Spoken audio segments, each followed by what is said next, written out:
Karena kita lihat bagaimana sejarah Indonesia tanpa perjuangan bersenjata itu nggak mungkin. Iya. Apa jadinya kita tanpa peristiwa 10 November di Surabaya? Iya.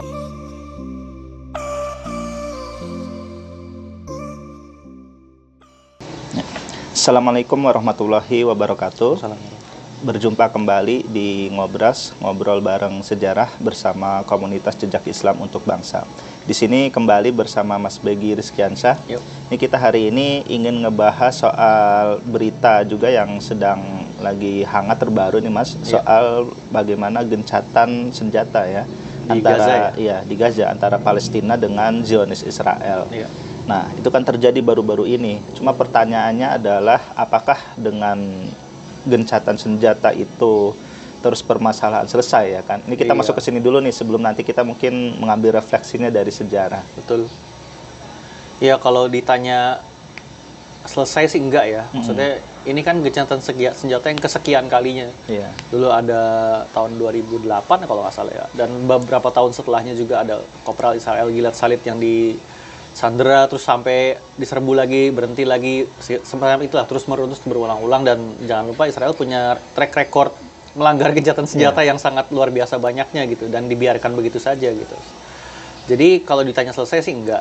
Ini mungkin memberikan nafas iya ya buat terutama penduduk di Gaza. Cuma kalau saya baca menurut para pakar sih ya memang ini juga masih rawan kolaps gitu.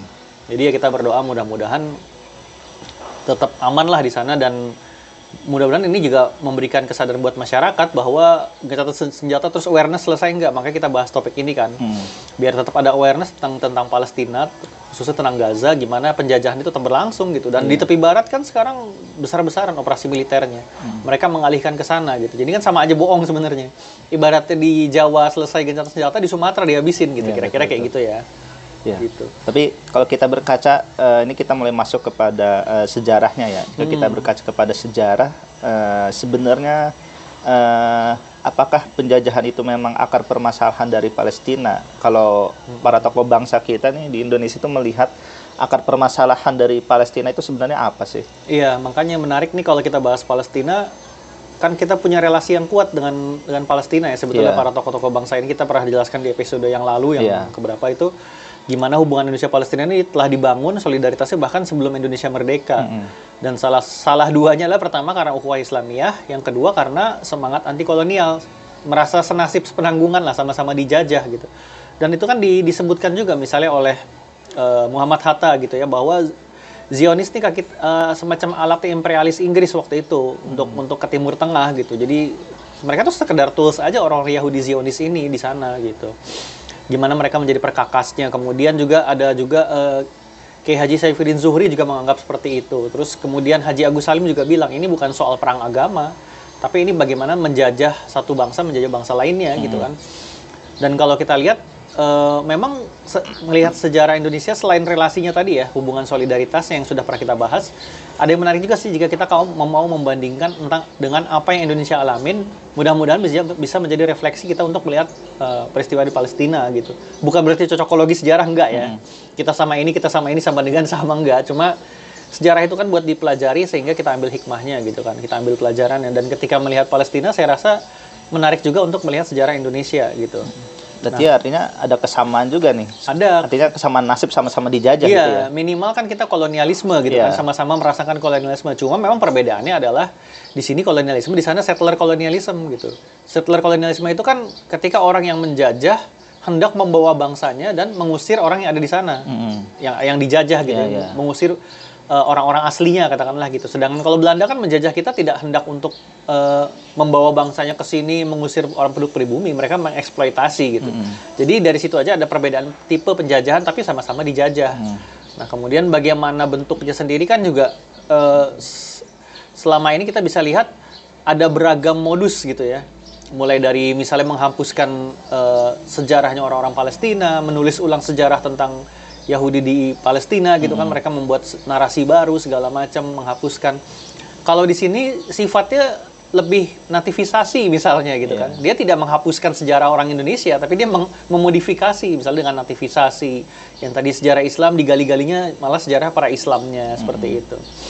itu akhirnya nanti malah jadi adu domba juga tuh ya, netivisasi antara sesama rakyat pribumi. Kalau di sana enggak kan, mereka bikin sejarah orang Yahudi yang seakan-akan sudah lama di Palestina, orang Palestina itu seakan-akan nggak pernah ada, sehingga nggak ada hubungan, orang Palestina diusir semua, dihabisi semua. Tapi kalau di sini kan kita menjadi diadu domba gitu kan, ada kelompok yang akhirnya mau menginduk kepada Belanda gitu kan ya, mau manut lah gitu ibaratnya, dan ada juga yang melawan gitu. Tapi banyak juga propaganda Zionis yang nampaknya berhasil juga ya untuk mengadu domba antara rakyat Palestina itu. Kalau kita melihat kan sekarang komentar bahwa oh saya mendukung Palestina tapi tidak mendukung Hamas gitu kan. Jadi membenturkan antara oh ini Hamas, ini Fatah, nanti ada fraksi-fraksi yang lain gitu kan. Saya rasa juga dilihat konteksnya juga ya. Ketika dia mendukung, misalnya saya mendukung Palestina, tidak mendukung Hamas, itu kan sah-sah aja sebetulnya. Hamas kan hanya satu bagian dari kelompok perlawanan yang lainnya gitu. Tapi apakah dia mendukung Palestina tidak merdeka? Saya rasa nggak juga gitu. Nah, makanya itu narasi-narasi yang diangkat tuh seakan-akan ini hanya urusannya Hamas gitu kan. Padahal kan bukan gitu. Ini justru urusannya masyarakat Palestina. Misalnya saya tidak mendukung kelompok A tapi mendukung kelompok B. Kan sama aja melawan penjajahan juga. Sebetulnya makanya saya bilang penting untuk melihat bagaimana perjuangan bangsa Indonesia, karena di Indonesia pun dulu begitu gitu. Tidak semuanya mendukung gerakan kaum nasionalis misalnya, ya kan? Betul. Ada yang mendukung gerakannya kelompok Islam, misalnya Sarekat Islam gitu. Dan mereka ada perselisihan juga gitu loh. Seperti halnya kelompok di sana juga ada perselisihan, itu wajar. Dimanapun kelompok tuh pasti ada perselisihannya, ada persatuannya, ada masa bersatunya gitu kan. Misalnya zaman dulu nggak semuanya itu mendukung kelompok Islam gitu kan. Tapi kan mereka mendukung kelompok nasionalis sekuler misalnya. Itu kan wajar-wajar aja dalam melawan penjajahan. Tapi kan intinya sama, melawan penjajahan gitu. Tapi emang ada satu hal yang menarik yang saya rasa kalau terkait dengan Gaza adalah baru-baru ini gitu kan, kita melihat bagaimana genosida itu berlangsung hampir setahun ya, luar biasa sekali gitu. Tapi bukan berarti kita juga tidak bisa merasakan apa yang mereka rasakan gitu. Di sini kan orang sering bilang, ya udahlah nggak usah ngurusin jauh-jauh lah, dekat aja gitu. Padahal mereka nggak tahu bangsa Indonesia juga mengalami genosida waktu itu, misalnya di Banda oleh VOC gitu kan, itu di abad ke-17 misalnya. Atau di Aceh yang paling dekat lah, di mana waktu perang Aceh di abad ke-19 terutama ya, itu kan terjadi genosida juga gitu. Walaupun itu sifatnya lokal ya, artinya hanya di Aceh misalnya. Dan bagaimana taktik genosida Belanda itu sebetulnya juga dilakukan ketika mereka misalnya dalam mengepung satu wilayah, mereka melakukan pembakaran rumah-rumah penduduk, ya kan? Pembunuhan udah pasti, pembakaran. Terus kemudian mereka melakukan blokade seperti yang dilakukan kemarin penjajah ya, Zionis penjajah kemarin. Mereka habisi pakannya, mereka habisi gudang-gudang makanan, mereka tutup blokade, nggak bisa orang masuk makanan. Dan itu dilakukan Belanda, mereka menghabisi ladang-ladang, dibakar ladang-ladangnya, ditebang pohon-pohon kebun-kebunnya. Sehingga orang-orang di Aceh waktu itu kelaparan gitu. Jadi itu juga taktik blokade atau taktik blokade yang mereka lakukan untuk memeras masyarakatnya gitu, biar ayo pejuangnya keluar gitu, ibaratnya kayak gitu ya. Itu bahkan kalau di Zionis sendiri kan mereka pejuang nggak lihat apa, dihantam aja semua gitu. Iya, betul. Tapi ini bukti bahwa genosida itu bukannya jauh dari kita, dekat, dan itu terjadi. Masa kita nggak bisa bersimpati sih atau berempati kepada masyarakat Gaza yang juga mengalami genosida gitu. Jadi ya persis juga seperti kolonial Belanda dulu ya, mereka ya artinya tidak melihat mana orang-orang aktivis pergerakan, yang pejuang, mana yang rakyat sipil gitu kan. Karena dalam beberapa kasus juga kalau kita melihat di sejarah Indonesia masa-masa pergerakan nasional itu kan banyak pemerintah Belanda itu menangkapi misalkan tahun 1927 ya kan, terjadi aksi perlawanan dari Partai Komunis ya kan, di Banten, di Sumatera Barat gitu kan. Tapi kemudian yang ditangkapi ribuan orang itu ya semuanya dihantam pukul rata gitu kan. Yang itu dikritik sama Snuhrukonya kan, karena dia bilang ini nggak bisa main tangkap orang gitu aja, mentang-mentang dia haji ditangkap, dibawa semua, urusan nanti gimana diadilinya gitu. Dan itu banyak akhirnya yang terbukti mereka bukan pelakunya bahkan gitu kan. Itu memang ya mungkin menjadi SOP-nya ini kali ya, penjajah ya gitu. Pokoknya hantam semua dulu biar mereka saling salah-salahan nanti mungkin gitu, harapannya kan begitu. Dan kalau kita melihat ya garis-garis perjuangan kemerdekaan itu kan ya pasti ada yang melalui jalur-jalur diplomasi, ada yang melalui jalur-jalur perjuangan mengangkat senjata ya kan. Nah, ini yang sisi menariknya dari perjuangan Indonesia yang mudah-mudahan kita bisa juga melihat bagaimana Palestina dengan mendukung perjuangannya berbagai macam gitu ya. Betul. Misal dengan perjuangan diplomasi, kita tahu Indonesia itu nggak hanya dengan perjuangan bersenjata gitu kan, tapi juga dengan diplomasi. Diplomasinya lewat mana? Kalau Indonesia pada saat itu menariknya adalah Palestina menjadi salah satu bangsa yang awal mendukung kemerdekaan Indonesia meskipun mereka belum merdeka nih. Dan kemudian seruan dari misalnya Syekh Amin Al-Husaini, mufti Palestina itu kepada bangsa-bangsa Arab itu kan didengar kan.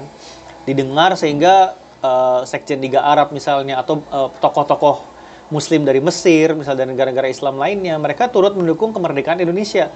Kita ingat gimana misalnya Haji Agus Salim, Muhammad Rum juga kalau nggak salah ya, yang berangkat ke Mesir ya kan? Iya. Untuk melakukan diplomasi, meyakinkan bahwa kita ini sama loh nasibnya gitu. Maksudnya kita juga umat Islam, kita juga sama nasibnya. Dan itu bahkan diafirmasi oleh para tokoh-tokoh nasionalis sekuler. Mereka bilang ya ini karena ukhuwah Islamiyah, kita nggak akan dapat dukungan ini kalau bukan karena ukhuwah Islamiyah. Ya, betul. Gitu. Jadi itu penting. Dan bahkan saya juga ingat momen di mana diplomat Indonesia ya, LN Palar misalnya dia di PBB membagikan semacam brosur gitu, semacam artikel atau brosur lah kepada orang-orang di PBB bahwa orang Indonesia ini butuh kemerdekaan di bawah penjajahan segala macam. Artinya perjuangannya tidak hanya dengan negara-negara sekitar atau negara-negara Islam, tapi juga negara-negara lain gitu. Kita mendapatkan dukungan dari negara-negara misalnya seperti Australia waktu itu, ya kan. Bahkan dalam porsi yang terbatas dari Amerika Serikat. Kalau pernah ingat ada buku namanya Indonesia Merdeka Karena Amerika, itu orang Belanda nulis Francis Gouda ya kalau nggak salah. Nah, apakah benar kita ini merdeka karena dukungan Amerika, karena shiftingnya politik Amerika dari Belanda ke Indonesia gitu kan ya? Sebenarnya sih nggak seperti itu. Cuma Amerika berpengaruh iya. Ada waktu pengaruh itu juga ya. Tekanan-tekanan internasional, belum lagi Amerika punya ketakutan kalau Indonesia makin dijajah, makin jatuh ke komunis nih, maka saya harus dukung Indonesia. Belanda perlahan-lahan hilang dukungannya dari Amerika, dan itu mereka dapat duit kan dari Marshall Plan kalau nggak salah waktu itu, sehingga mereka bisa terus berperang gitu ya.